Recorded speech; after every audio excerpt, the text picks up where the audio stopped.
Hello my friends, Liberty Garden, October 27th, at the farm, fencing, story of my life. Look at this beautiful knife. A prepper's knife. I'm gonna do a little mini reply to Tyler. Let's talk about prepping. I think one of his videos recently said that no prepper should ever own a folding knife or carry a folding knife.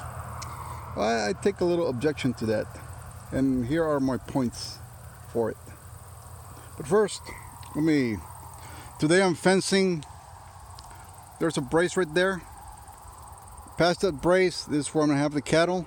So I'm reinforcing this fence, which is crap, and I'm running that fence line all the way back here because there's a big gap here, and I don't want anybody else from the highway just backing into here inconveniently taking out cattle. This is a very private area. I might actually take down these nasty canes. Man, I had to scare my life today. Close call, actually. I was cutting down these canes, and when you cut them down with the chainsaw, they stand up like this, about 10 inches off the ground. And you can see the mud is where the soil is really muddy. It's been raining. There's a lot of water and nasty stuff here, real slippery.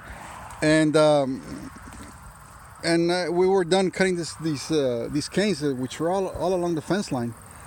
And one of those times, I slipped. No, not with the chainsaw. The chainsaw was already off and everything, but I slipped and I went into a little thicket of canes that are about 10 inches tall, and one of them actually grazed me in the neck. It's like, holy mother, I could have just had one of those things sticking to my neck. But anyway, that was a close call. So, talking about Tyler, about the fixed blade deal, this is the deal, okay? This is why I think it's important to carry a folder. It's more versatile. The nasty shit over there where I got to go through all that stuff also. Anyway, I don't want to get sidetracked. The thing is, I think his argument was that no prepper should carry a folding knife. And prepping or prepper, if you want to call yourself that, it's not a on and off switch. Either you do it the whole time or you don't do it, right? And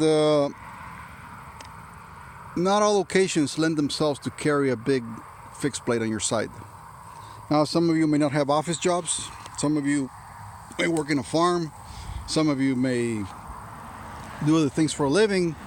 But I can't exactly walk around with a fixed blade on my side. Okay? And even when I'm out here at the farm, this is the little gadget that I had today with me. And guess what? I cut a sausage.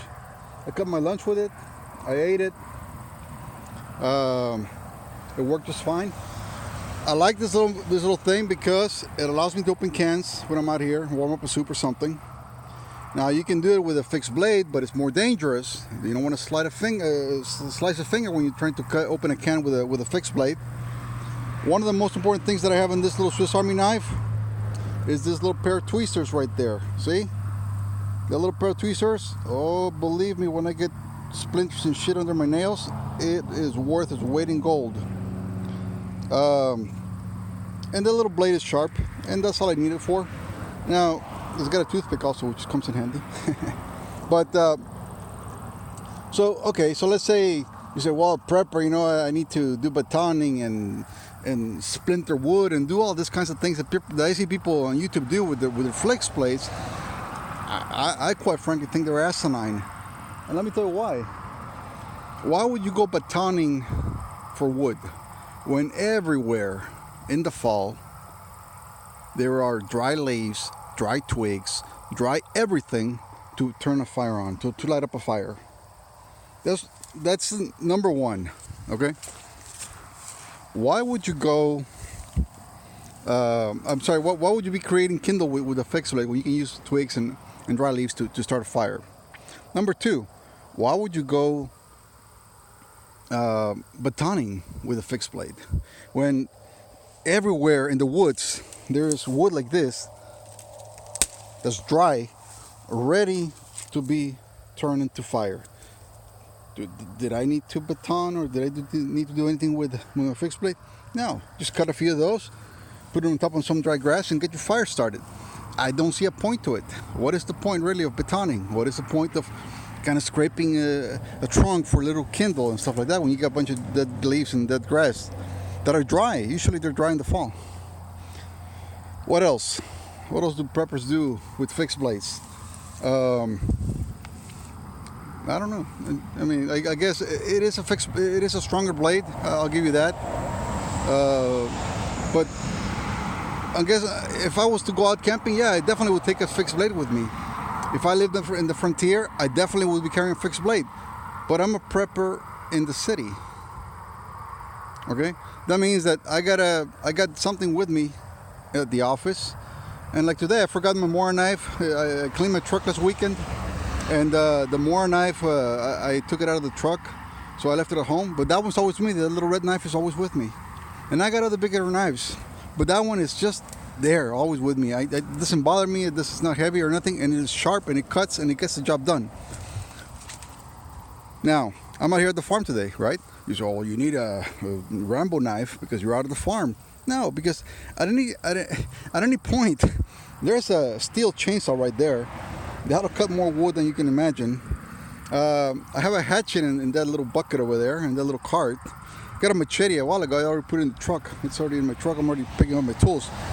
At any given point, I got a lot of tools on my hands, even here in the farm. So, yeah, if I'm going to go out camping, definitely a fixed blade.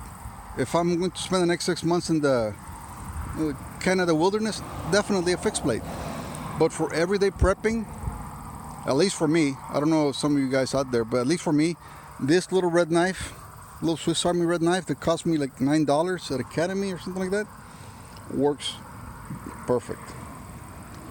And it's not, it's got a bunch of functionality.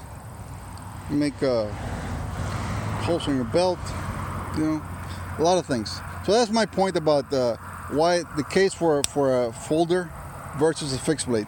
Because a fixed blade is something that you may not be able to have with you at all times. And if you're going to be calling yourself a prepper, well, you cannot be a prepper some days and a prepper not other days. So those are my 2 cents in the matter. To each his own. I don't really care what other people carry, but I do see a case for the folder, and I think it's a strong case because it's always there with you, and it's there when you need it. Simple as that. It's there when you need it. Until next time, folks. Good night.